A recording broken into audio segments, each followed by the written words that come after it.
Welcome everybody to the Start Podcast. This is episode 2. We got Ronnie Brown right here. We go like a decent way back from like the beginning of the company. He's I think the second artist I ever worked with. So It's only due that we get in touch with him and have him on the podcast. So let's start this. So what's up, man? Where are you from? Queens, from here to Queens and everywhere in between. You know what I mean? Ronnie Brown.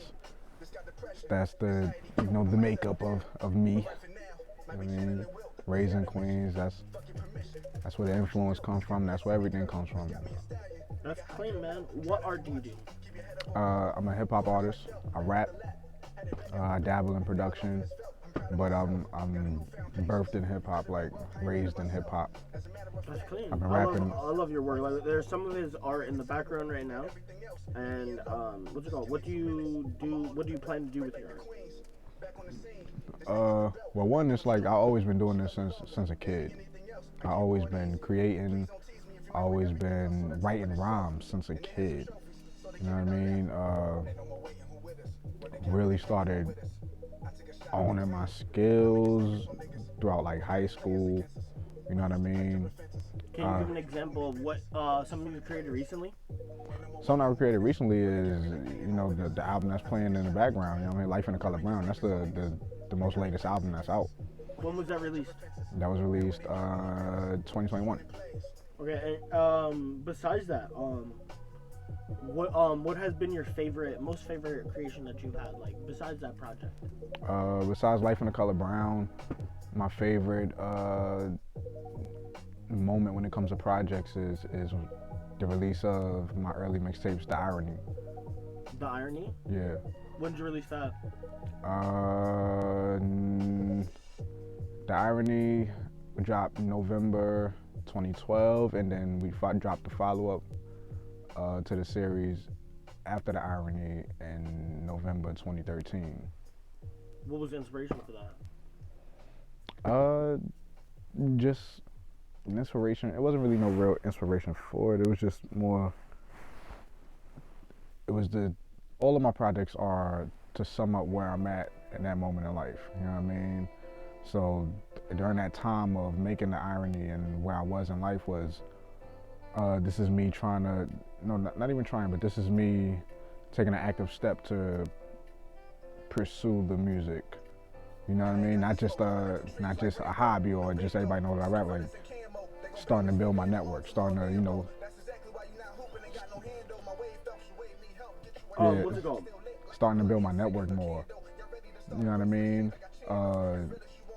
That moment in itself with The Irony, it was the start of everything. Like, far as like doing my first tours, doing my first, you know what I mean, early shows, like meeting other artists, being around artists that are now, like famous and things of that nature. You know what I'm saying? It was the start of all of that. And it was being in charge of everything. That was like the first time really being like super in charge of everything, like from everything that was presented visually, everything that was presented, you know what I mean, that you heard, just being full hands-on with that, from, selling the actual CDs at the time, you know what I mean? It was a movement. We actually approaching like 10-year anniversary, so. That's good. That's always a moment in time. That's cool. The next question we got on the list is what does hip hop mean to you? What does hip hop mean to me? Well, hip hop is a compound in itself. You know what I mean? Hip is to know how much you know. You know what I mean? Hop is the movement of it. So it's the movement of this knowledge. You know what I mean? That's what hip hop is. So it's like it's my duty to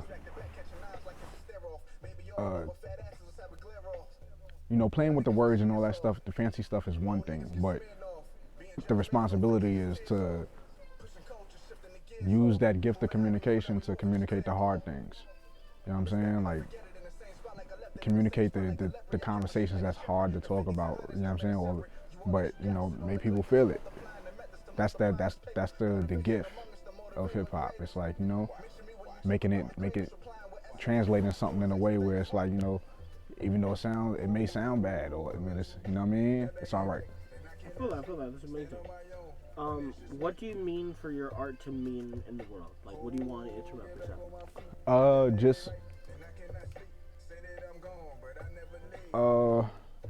one, I wanted to represent, my existence, and I treat every project like that, like the album that's playing in the background, Life in the Color Brown. Like, long after I'm gone, Life in the Color Brown is gonna exist. Mm-hmm. You know what I'm saying?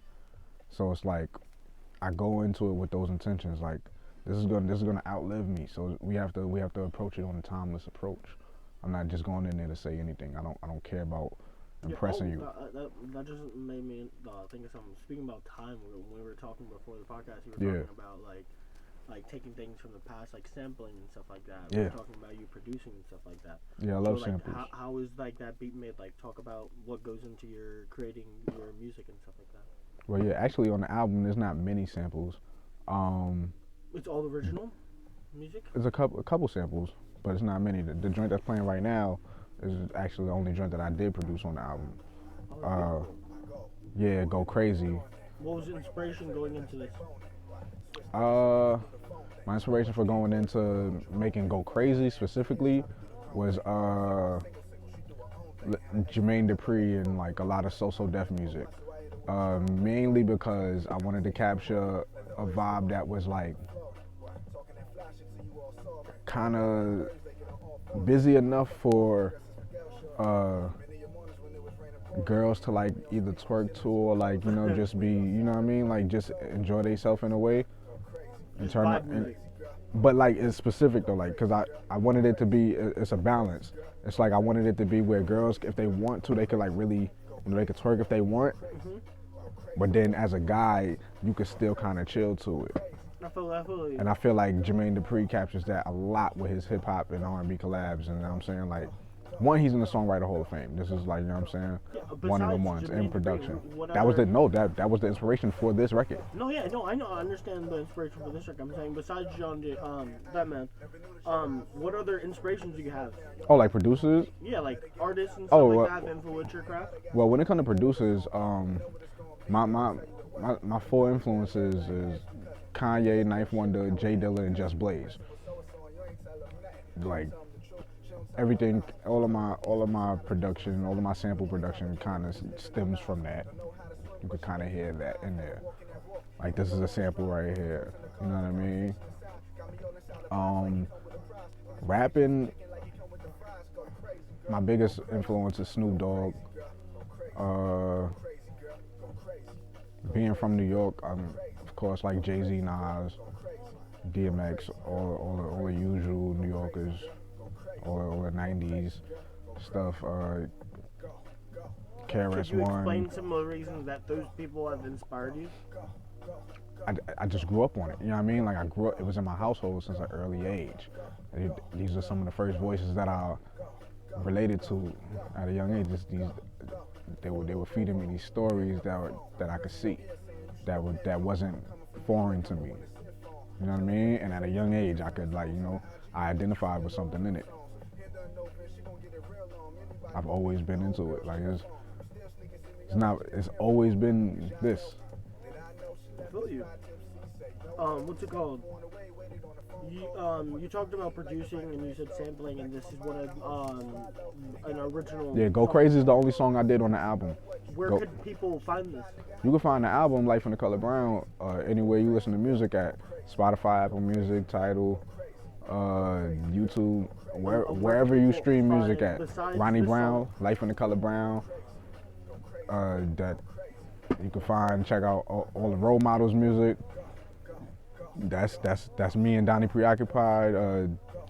I produce most of that music, most of the Role Models Volume 1 through 4. You can check that out. Yeah, Ronnie Brown. I'm featured on a few songs. So you might see my name attached to a lot of other artists. Check them out. Shouts to Meg. Shouts to Zachary Durham. You know what I mean? Let's come. Hopefully we can get you to perform at like our event later this year if we actually get there. Yeah, of course we should. And besides that, it's been chill, man. Absolutely.